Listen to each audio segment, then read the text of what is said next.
কি কি করছো? এই তো সবে খেয়ে আসলাম, একটু ধৈর্য ধরো। কি করে ধৈর্য ধরি বলো তো? এখন আমার শরীরে হয়েছে আগুনের জ্বর ভাটা।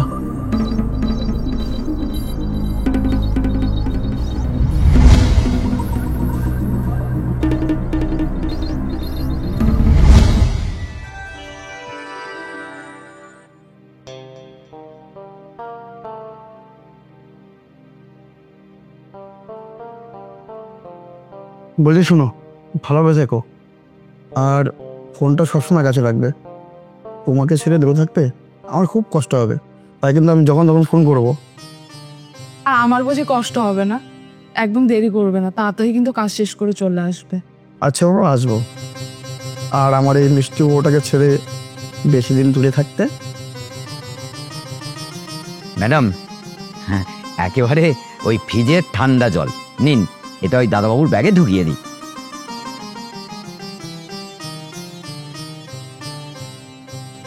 রামুদা শোনো, এই কয়দিনের জন্য আমার বউয়ের দায়িত্ব পুরোপুরি তোমার, ঠিক আছে? দেখবে আমার বউ যেন কোনো কষ্ট না পায় আর কোনো অন্যায় যেন না করে। ওসব নিয়ে তুমি কিচ্ছু চিন্তা করো না দাদাবাবু, তুমি কাজ শেষ করে তাড়াতাড়ি ফিরে এসো, তারপর কিন্তু আমি দুদিনের জন্য বাড়ি যাব। আচ্ছা যাবে, আমি তাহলে এখন আসি।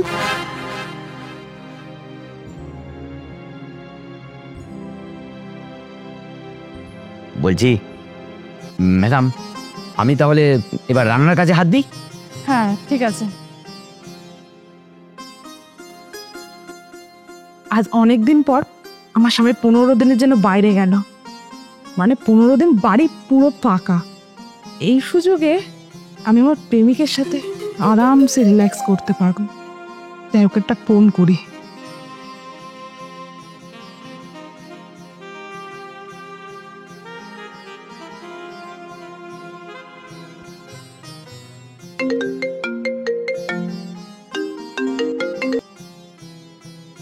হ্যাঁ ডার্লিং, বলছি তোমার কাঁটাটা কি বেরিয়ে গেছে? হ্যাঁ, আজ থেকে না 15 দিনের জন্য বিষাক্ত মৌমাছি আর মৌচাকে থাকবে না, থাকবে মিষ্টি ফুলের মিষ্টি মৌমাছি। তাই দেরি না করে তাড়াতাড়ি চলে এসো। মৌচাকে যে অনেক মধু জমেছে, মৌমাছি খাবে, এসো। আরে এতদিনের উপবাসী মৌমাছি মৌচাকের সন্ধান পেয়েছে, দেরি করে কি আর থাকতে পারে? আমি এক্ষুনি আসছি।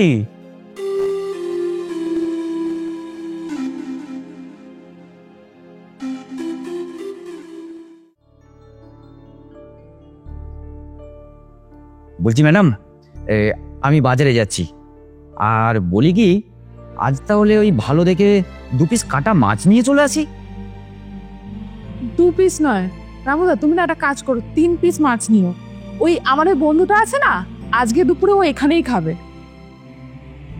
বলছি ম্যাডাম, একটা কথা বলছি, দাদাবাবু বাড়িতে নেই, এইভাবে ওই আপনার বন্ধুটাকে বাড়িতে ডাকা, একসাথে গল্প করা, তারপর আবার একসাথেই খাওয়া দাওয়া, এগুলো কিন্তু ঠিক না। দাদাবাবু জানলে খারাপ ভাববে। কি, তুই একটা চাকর হয়ে আমাকে জ্ঞান দিচ্ছিস? তুই আমার সঙ্গে আমার বন্ধুকে নিয়ে বাজে মন্তব্য করছিস। নেহাত আমার বর তোকে খুব ভালোবাসে, নাহলে এক চড় মেরে আমি তোকে বাড়ি থেকে বার করে দিতাম।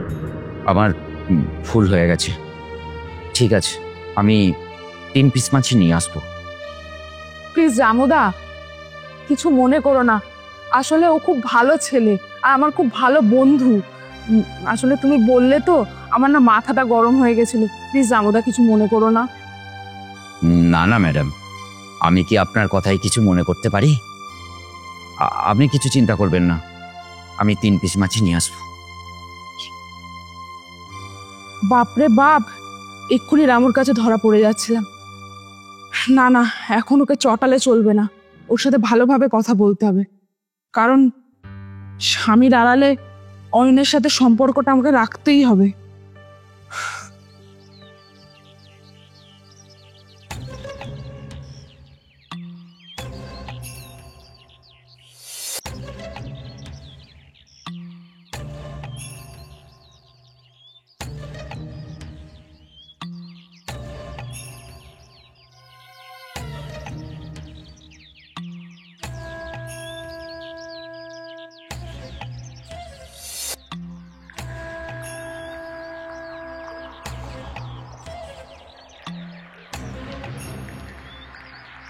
ম্যাডামের সাথে ওই ছেলেটার ব্যাপারটা আমার মোটেও সুবিধে ঠেকছে না।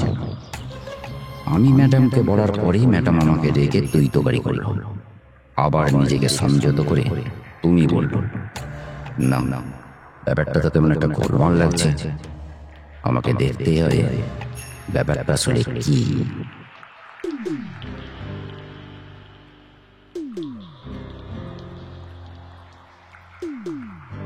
তবে যাই বল, তোমাদের বাড়ির চাপড়টা না রান্নাটা করে সুপার।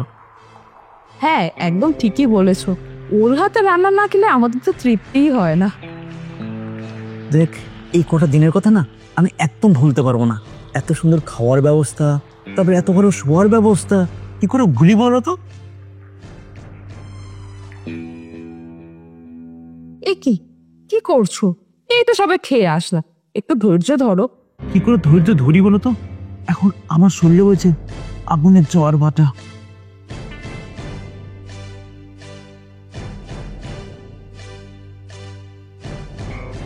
মালকিন,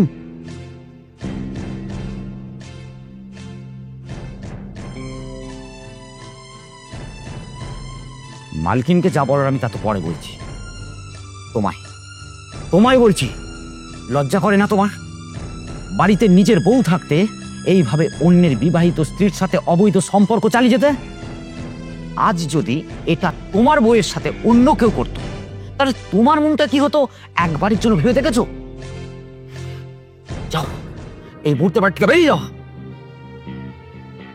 এবার তাকাবে রোহিতে।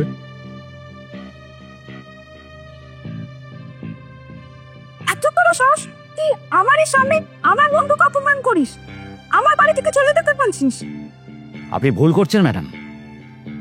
দাদাবাবু যদি এই ঘটনা জানতে পারে, আপনাকেও এই বাড়ির থেকে তাড়িয়ে দেবে। তাই এটা আপনার বাড়ি নয়, দাদাবাবুর বাড়ি। আর তাছাড়া দাদাবাবু আমাকে বলে গেছে যে সে যে কদিনে বাড়িতে থাকবে না, এ বাড়ির সব কিছু আমাকে লক্ষ্য রাখতে। তাই এটা আমার কর্তব্য। আর আপনার সাথে বেশি কথা বলতে চাই না, কারণ দাদাবাবু আজ রাতে বাড়ি ফিরছে। যা বলার সব আমি ওই দাদাবাবুকেই বলবো।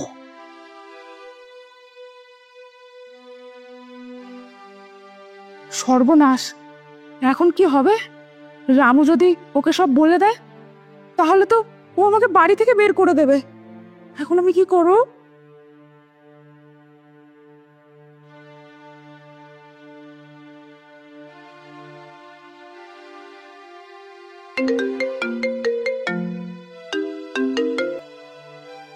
হ্যালো, বলছি ওদিকে চাকরটা তোমার সেরকম কিছু বলেনি তো?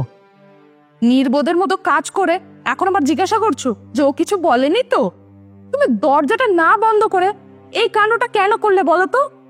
আরে বাবা, তখন শরীরটা আসলে এত গরম হয়ে গেছিল যে দরজার কথাটা আমি ভুলেই গেছিলাম। এখন এখন কি হবে? ওই চাকরটা তো আমার স্বামীকে সব বলে দেবে বলছে, আর ও জানতে পারলে আমাকে দূর দূর করে তাড়িয়ে দেবে। শোনো শোনো, আমি যেটা বলছি তুমি সেটা মন দিয়ে শোনো।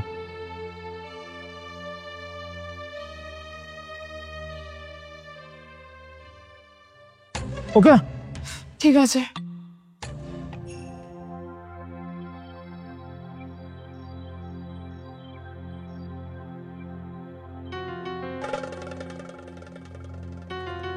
ও, তুমি এসে গেছো? তা আসতে এত দেরি হলো যে? না না, বেশ অনেকক্ষণ আগে এসছে।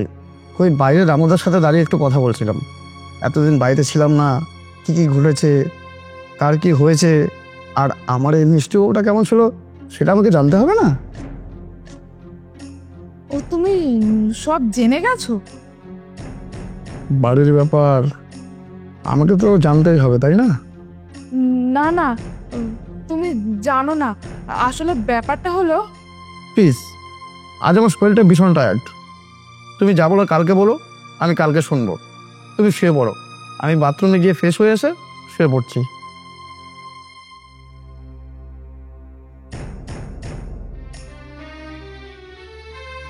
শালা রামু, তুই দাদাবাবুকে সব বলেছিস? তুই আমার জীবনটাকে নষ্ট করে দিবি? এটা তো আমি কিছুতেই হতে দেব না। তাই কাল তুই দেখবি এই শ্রেয়ার খেলা। রামুদা, ও রামুদা, রামুদা, কি হয়েছে ম্যাডাম? অমনভাবে চিৎকার করে ডাকছেন কেন? এই অসময়ে ব্যাগপত্র নিয়ে কোথাও যাচ্ছ নাকি? হ্যাঁ ম্যাডাম, ওই দুদিনের জন্য বাড়ি যাব বলেছিলাম না, আমি দাদাবাবুকে সব বলেছি। তাই তা আমার সোনার চেনটা কোথায়? সোনার চেন? কি বলছেন ম্যাডাম? আপনার সোনার চেন কোথায় তা আমি কি করে জানবো? একদম মিথ্যে কথা বলবে না, তুমি ছাড়া এ বাড়িতে আর কেউ আসে না, আর আমিও কদিন বাড়ির বাইরে যাইনি। আর চেনটা টেবিলের উপরেই রাখা ছিল, তাহলে চেনটা কোথায় গেল বলো? কি হয়েছে? এত চেঁচামেচি কিসের? আরে দেখো না, তুমি বিবাহ বার্ষিকী আমাকে একটা সোনার চেন দিয়েছিলে না, ওই চেনটা কোথাও খুঁজে পাচ্ছি না। আমার মনে হয় ইনি বাড়ি যাওয়ার জন্য ওই চেনটা চুরি করেছে। বলছো কি তুমি? শেষে রামুদা তুমি? স্কাউন্ডেল, তোকে আমি বিশ্বাস করেছিলাম, আর তুই সেই বিশ্বাসের সুযোগ নিয়ে আমার বাড়ির চেনটা কোথায়? চেন কোথায়? বল চেন কোথায়? বল চেন কোথায়? আপনি বিশ্বাস করুন দাদাবাবু, আমি চেনের সম্বন্ধে কিছু জানি না, আমি চেন চুরি করিনি।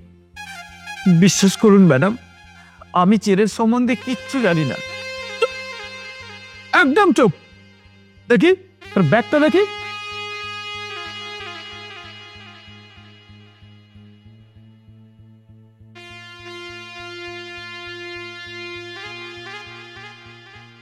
এর জন্যই কাল যখন আমি তোর সাথে কথা বলছিলাম তখনই আমার সন্দেহ হয়েছিল, তুই কেন হঠাৎ এই ম্যাডামের নামে এত ভালো ভালো কথা বলছিলি। আমার নামে ভালো ভালো কথা বলছিল? কি বলছো তুমি?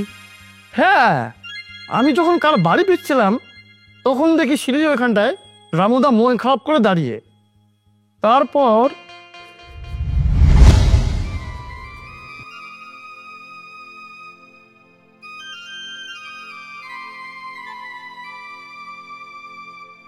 রামুদা, কি ব্যাপার এইখানে মন খারাপ করে দাঁড়িয়ে আছে? কই না তো দাদাবাবু, আসলে তুমি আজ বাড়ি আসবে আর দেরি হচ্ছে এখনো আসনি, তাছাড়া বাড়ির জন্য মনটা একটু খারাপ লাগছিল, তাই আর কি। আচ্ছা ঠিক আছে, কাল সকালেই তুমি তোমার বাড়ি চলে যাও, আর তোমাকে কাল আমি বেশ কিছু টাকা দেবো, বাড়ির সবার জন্য জামা কাপড় কিনে নিয়ে যাও, ঠিক আছে? আর তারপরে বলো এদিকে সব ঠিকঠাক তো? হ্যাঁ দাদাবাবু, একদম ঠিকঠাক। তাছাড়া এই রামু থাকতে কখনো কি কিছু বেঠিক থাকতে পারে? আর দিদিমণিও তেমন, ওই আমি বাইরে গেলে একেবারে বাড়িতে তালা দিয়ে যেতে হতো, আর যদি দিদিমণিকে বলতাম যে চলুন না একটু বাইরে দিয়ে ঘুরে আসি, দিদিমণি সেই এক কথা, আগে স্বামী আসুক তারপর। সত্যি দাদাবাবু, আপনি যে কত বড় ভাগ্যবান। যান দাদাবাবু, ওই দিদিমণি একা সেই আপনি কখন আসবেন বসে আছে, যান। আসিয়া,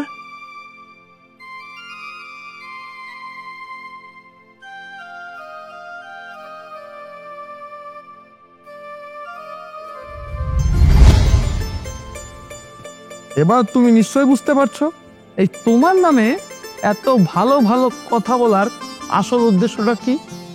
এই যে তোকে আমি পুলিশে দেবো, এক্ষুনি আমি পুলিশকে ফোন করছি। না না, থানা পুলিশ করার কোনো দরকার নেই, আসলে রামুদার কোনো দোষ নেই, সব দোষ আমারই। আমি চেনটা ওই ব্যাগে রেখেছিলাম। যাক, তাহলে নিজের মুখে একটা ভুল স্বীকার করলে। তার মানে? মানে আমি যখন কাল রামুদার সাথে কথা বলে তোমার কাছে আসবো, ঠিক তার আগে